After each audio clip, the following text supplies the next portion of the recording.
Hello everyone, get ready with me first time করছি। ফার্স্টে দেখো আমি ময়শ্চারাইজার অ্যাপ্লাই করে নিলাম মুখে, তারপর দেখো ময়শ্চারাইজারের পর অ্যাপ্লাই করে নিলাম প্রাইমার। দেখো প্রাইমারটা তারপর অ্যাপ্লাই করার পর করে নিলাম হচ্ছে যে ফাউন্ডেশন। দেখো ফাউন্ডেশনটা অ্যাপ্লাই করার পর আমি কিন্তু মেকআপের সম্বন্ধে কিছু জানি না, মানে যেইগুলো ছিল আমার কাছে সেইগুলোই আমি অ্যাপ্লাই করেছিলাম। তারপর দেখো মুখটা কেমন না সাদা ভূতের মতো লাগছিলো। এবার আই মেকআপ কমপ্লিট করার পর একটু মনে হচ্ছিলো যেন মানুষ হয়েছি। তারপর দেখো হেয়ারটা করে নিলাম, হেয়ারটা করার পর দেখো তারপর এবার যাব। দেখো আমার শাড়িটা এত পছন্দ হয়েছে, কালারটা জাস্ট ওয়াও। তারপর দেখো শাড়ি পরেও রেডি হয়ে চলে এলাম খোপা টোপা করে।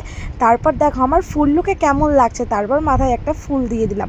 তারপর দেখো এবার রেডি হয়ে গেলাম। আমার ফুল লুকটা কেমন হয়েছে জানিও কিন্তু তোমরা, অবশ্যই কমেন্ট করে। দেখা হচ্ছে বিয়েবাড়ির নেক্সট মিনি ব্লগে। Bye bye.